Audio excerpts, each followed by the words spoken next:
Brothels closed down, the police force was laid off because crime went so low, Bible sales skyrocketed throughout the nation. This is the story of the Welsh Revival and its leader, Evan Roberts. I'm Robert Sladen, and this is God's Generals.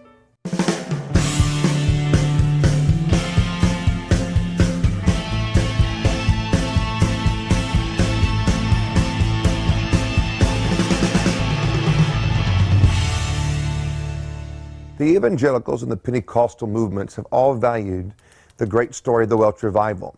It is one of the most exciting revivals that I have read about and studied in all of my years of reading all the great leaders in the revival movements. And that's what we're going to talk about today, is how God chose a young man named Evan Roberts. He was in his 20s when God chose him. So you don't have to be a doctor of theology or have all the experience or come from the right type of family. You have to just have the right heart, and God will use you. And many of you have the right heart, but sometimes you've heard, well, you don't have this education, it didn't come from that church. That means nothing. God responds to the heart condition of a man or of a woman. Evan Roberts was born in Wales. His family worked in the coal mines like he did as a young man himself.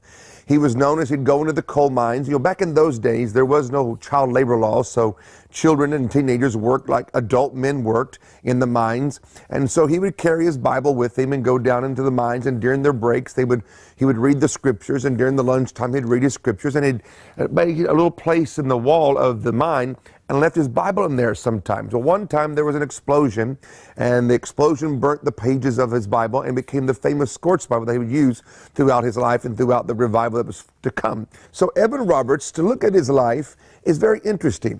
His family was Christian, and so they grew up teaching him the Bible stories and going to church, but Evan Roberts took it a step further. He seemed to have a personal relationship with God that did not have to come via the pastor or via his parents. He had it one for himself. And it was so intense at times people would notice him walking down the roads to going to school or going home or going to the store, and he would just stop on the side of the road and he would just talk to himself. It was like he was talking to the air. And folks walking by or in horse and buggy or some of the early cars, but mainly horse and buggy, they would look at this young man, talking to himself, and they thought there was something wrong with him. So his parents had him taken to a special doctor to find out if there was. And the doctor came back and said that Evan Roberts had a religious fixation about him, that he would grow out of it in time. Well, I don't think his religious fixation ever stopped. It grew bigger and bigger and bigger. And I don't think they should have thought there was a problem because of the young man stopping and talking to God. If young men would talk to God more, they would not be talking to the wrong people. So Evan Roberts is also a young man that influenced his friends. Now, I think when you study the life of him, especially his early years, his friendships are important to consider.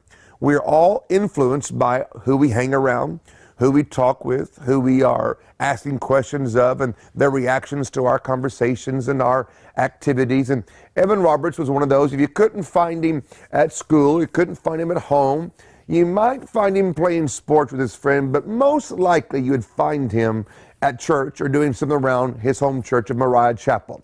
And so he was off at a revival meeting, and one of his friends had gone with him to attend this meeting, and there was time for them to pray. And so they all got on their knees by the pew where they were at, and some walked forward to the front of the church as the service was coming to an end. In those days, people were invited to come to the altar and pray, and that's how they would end the service. In our days, we usually sing with a happy song, and we leave with a shout, and we leave the service that way. In those days, they actually prayed the end of the service. And Evan Roberts knelt down, and the Spirit of God came on him and spoke to him and showed him that there was coming a great revival to Wales, and he was going to be a part of that great revival. And in this vision and this visitation, God said to him that over 100,000 souls would come to him in a short amount of time. So when this vision ended, he came out of it, and he turned to his friend and said, "Do you believe that God can give us 100,000 souls in Wales?" And his friend said, "Yes." Now, to me, I'm so glad that he had a friend that went, "Yes." What would your friend say? Would your friend say, "I don't think so," and give you all the reasons why this cannot happen? It reminds me in the scriptures about Daniel and his 3 friends. When the king was going to kill all the wise men because they couldn't interpret his dream, then Daniel said, "Give me some time." He leaves the king's throne room and goes to his friends and says, "We've got to pray." And all of them get together and pray and get an answer. Thank God that we can have those kind of friends, and Evan Roberts did too. He goes back to his home church of Moriah Chapel, asked the pastor if he could have a youth meeting after the Sunday morning service. Well, mainly adults showed up and 1 or 2 youth showed up. And in this youth meeting of about 14 people, he expressed what God had said to him, and he prayed this famous prayer, "O Lord, bend us, O Lord." And that was the prayer that began to ignite the Spirit of God in the heart of man in Wales. And from this little revival service, or this little youth meeting, sprung the revival meetings. And it began to grow, it began to increase, to where it affected the nations. And now, 100 and some years later, we still admire it, we still love it. I've always enjoyed reading about what happened in the Welsh Revival, what went right, what went wrong. The Welsh Revival began, as I said, in a youth meeting at Moriah Chapel. And thank God the pastor was not one of those that was scared to give one of his young men an opportunity to share his heart, and when he recognized that God was doing something, to support it. So many ministers today control so much that it would take an act of Congress, as my grandma used to say, for God to get through the door of the church. But at least in Moriah Chapel, on this time period in the early 1900s, the pastor said yes to Evan Roberts, and the revival began to start. When the testimonies begin to roll, the crowds begin to come and fill up, because they heard about a promise that God was going to visit the little nation of Wales.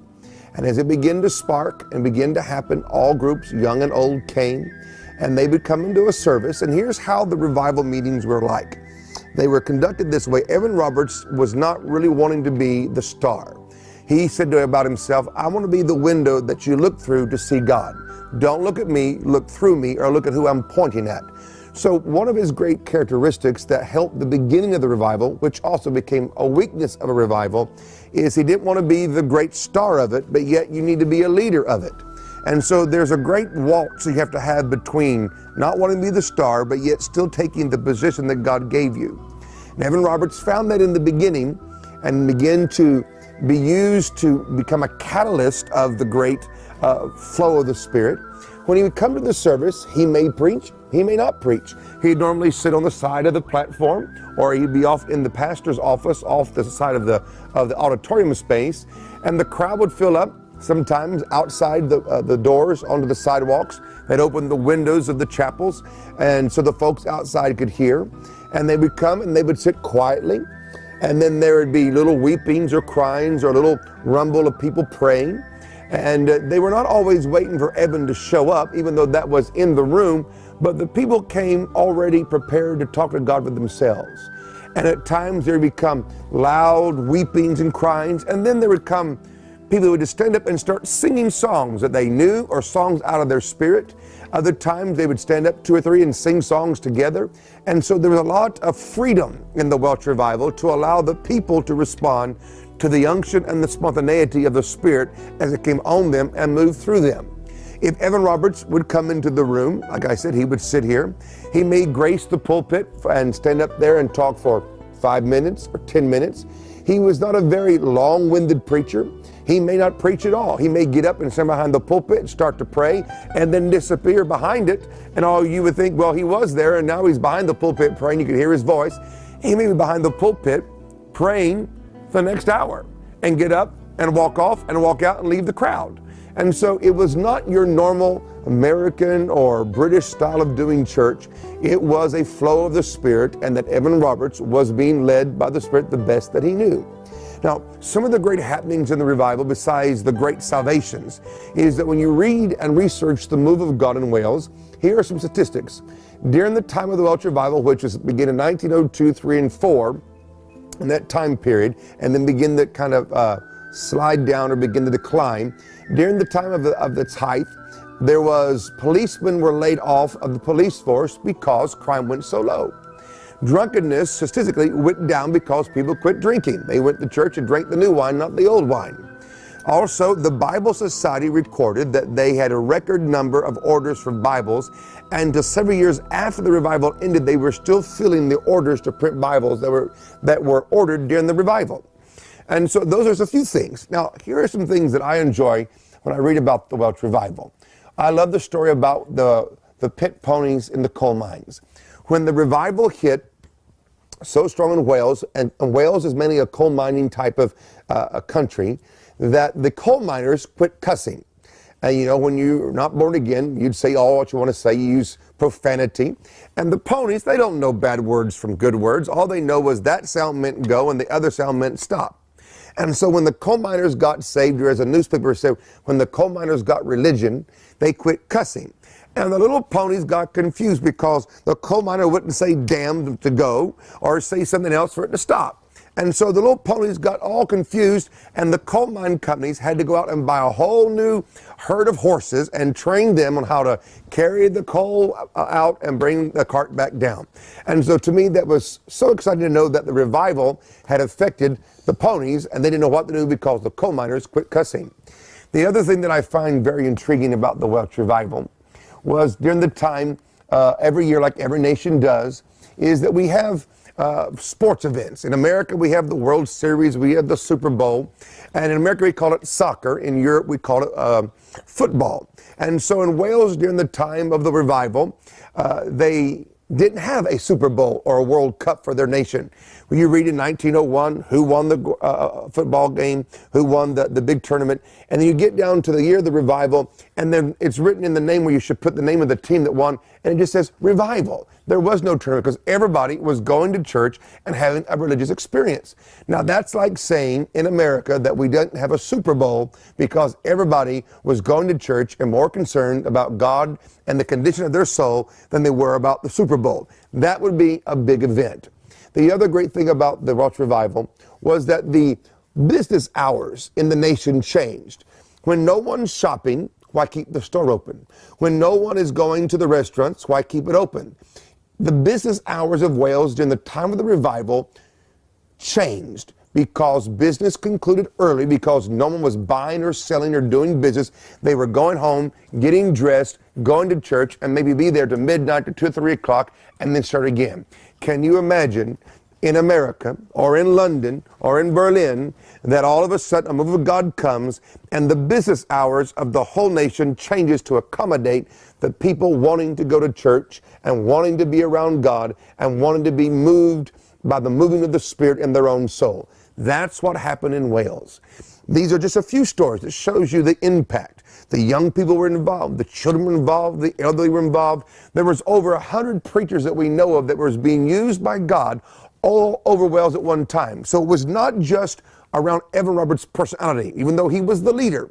He's the one that God chose to be the catalyst. But there was at least 100 people, 100 ministers that were being used all over Wales. In a couple of minutes, we're going to be letting you hear the only voice recording of Evan Roberts. It is a rare piece of church history. I'm so glad I found it. It was almost lost to the decay of time, but it was reconstructed and put together. In a few moments, you're going to get to hear the Welsh revivalist himself speak as he did during the time of the revival. And also when we come back, we're going to talk about the tragedy of this great revival. This revival only lasted a few years and declined. What happened to the revivalists? Why did it decline? What can we learn from it? That's when we come back. A lot of times when people talk about Evan Roberts and the Welsh revival, they always talk about the good part, the great part, which I would love to focus on, but to give you the complete story, you got to tell the rest of the story. That's why sometimes people don't understand why revivals kind of end strange or weird. We don't investigate that part. When I first read about Evan Roberts, I thought, wow, a man in his mid-20s, shook a nation, had crowds that were huge, people are getting saved, the business hours changed, Bible sales are up, policemen were fired or let go because crime was so low, and there wasn't a football tournament because revival had taken over the hearts and the focus of the nation. That's phenomenal. Even the day when you go to Wales, people still have memories and talk about that time. But then when you ask, what happened to Evan Roberts? Why did the revival end? That's what I want to talk about now, because most of us don't realize that a move of God has a beginning, a middle, and they all end. How they end is important to understand. They're supposed to be handed off to go to someplace greater or to a new generation. But most revivals end tragic and then sad. Evan Roberts had 8 nervous breakdowns in his life. The 4th was the most tragic and the deepest one of his life in the midst of the revival. Number 1, Evan Roberts kept going and going and going every night, and did not know how to rest, did not know how to take care of himself during a move of God. Now that's why a lot of preachers, a lot of great evangelists, they die before their time, they die tragically ill, they die in these ways where we think if you're that close to God and God used you to save the people or heal the sick, why'd you die sick? Or why did these bad happenings happen to you? Evan Roberts was preaching one night, and after the end of the meeting, he collapsed And there was a woman in the crowd that was a noted minister in England named Jessie Penn Lewis. Jessie Penn Lewis has written some good books, but I have to say at this time in her life, she had been under certain types of question by the brothers because she began to preach certain things in an extreme state. Any truth taught to an extreme is an error. So you can take any biblical truth and go too far with it and it becomes an error. Hers and Evan Roberts at that time had kind of pulled them together because he was preaching about suffering and she was gone into extreme suffering, and she came to hear Evan Roberts preach, happened to be in the meeting where he collapsed. Well, she kind of took charge of the situation and put him on a stretcher and put him out on a train with her and took him out of Wales into England and put him in her guest house in the back of her big property. Her husband is what we would call the mayor of the town here in America's political structure. And so she called the doctors and they began to examine him, and they said that he was exhausted and that he should never preach again or he might die because of how his body was taking the strain of the heavy pressures of preaching and going and this move of God. And so she began to say, well, just stay here in this house and rest and relax. And while he was in a state of exhaustion, nervous breakdown, she began to tell him things in the Bible that were wrong. Everything that God was doing, she was mad at. People were getting healed. The gifts of the Spirit were flowing. For example, the newspapers recorded that Evan Roberts was telepathic, which means in our vocabulary that he knew things about people and would point people out in the crowd and say something to them and encourage them to get right or to come to God. And the newspaper said he was telepathic. Well, that's the gifts of the Spirit. You can't get mad at the newspapers. They don't know what it is, and they didn't use the vocabulary that we use today back then, but that's what it was. So the gifts of the Spirit flowing, speaking in tongues, deliverance, healings, were all taking place. And of course, in every revival, there are things that happen that are fleshly and demonic. You can't stop that. You correct it and you kick it out and you keep on going. She began to tell him that it was his fault for permitting it and began to convince him that many of these things were of the devil. Evan Roberts never went back to Wales, and after Jessie Penn Lewis died, she took him out of where God had placed him. His seat of authority was in Wales. It was not in England or in Scotland or in Ireland. It was in Wales, the Welsh country. And when she removed him from where God placed him, number one, and it might have seemed right at the moment, but there was a motive that was wrong in her. She wanted to ride his popularity to gain back and prove that she was right. And plus in her, I believe a Jezebelic spirit was operating to some degree, and begin to tell him, it's of the devil. You can't do this. Stop. When his family came to see him, she did not permit the family to see Evan Roberts. When Evan Roberts' spiritual pastor and brothers come to visit him, they weren't allowed to see him either. So the first thing that I saw happen here was, why in the world didn't someone get a little more irate and take the young man back to his family, back to his home church? She wouldn't permit it. She had closed him in, cut him off, isolated him, and kept feeding him all the wrong things. I've learned this by reading and studying these preachers. If you're in trouble, you need to go home. Go back to your family. Go back to your home church. I don't care if it's in the woods. I don't care if it's far away from where you are. When you are hurt, when you are broken, when you are tired, when you are sick, you need people that understand you spiritually, emotionally, physically, socially, to help put you back together. Many a preacher could have survived their tragedy if they'd have went home to their family and home to their church family. These people is a part of God's protection, part of God's covering, and part of God's blessing in your life. Put a value on it. If you're in trouble today, go home. Go back to your family. Go back to your spiritual family. Let their love, their counsel, their encouragement, their admonishments be a part of what puts you back together and heals your soul and strengthens your spirit and puts the zeal back into your life. If people like Jim and Tammy Baker of the PTO world would have gone home during their crisis instead of going to someone else outside of their like precious faith, the PTO crisis would not have happened. So please learn from Evan Roberts and the PTL scandal. When you're in trouble, when you're exhausted, when there's a problem, go home to your biological family and your spiritual family. He did not return to Wales after Jessie Penn Lewis died. He goes back, never to preach again. The Welsh revival only lasted about 3 years maximum, give or take a few months. He dies in 1951. His last journal, entry in his journal, was that he didn't know why he was born. Evan Roberts died and was buried in 1951, and his last thoughts was, why was I here? Why was I born? What was my purpose?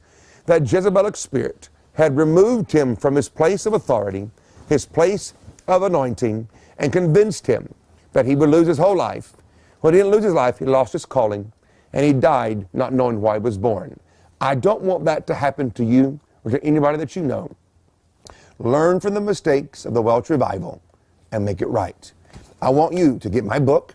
I want you to read what happened in more detail than what I can do on this TV show. But there are many of you that God has called and you're listening to a lie. It's time to come back to where you want to be. I want to pray for you right now. I want to ask God to visit you right where you are and to deliver you from the chains of false words and false prophecies and the wrong control over your life. And may you have enough strength to return to the place where you first got your call. The people that love you, that pray for you, and speak the right words to your heart and mind. I pray that you have strength to do that and to return to your post. I pray for you in the name of Jesus.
Dama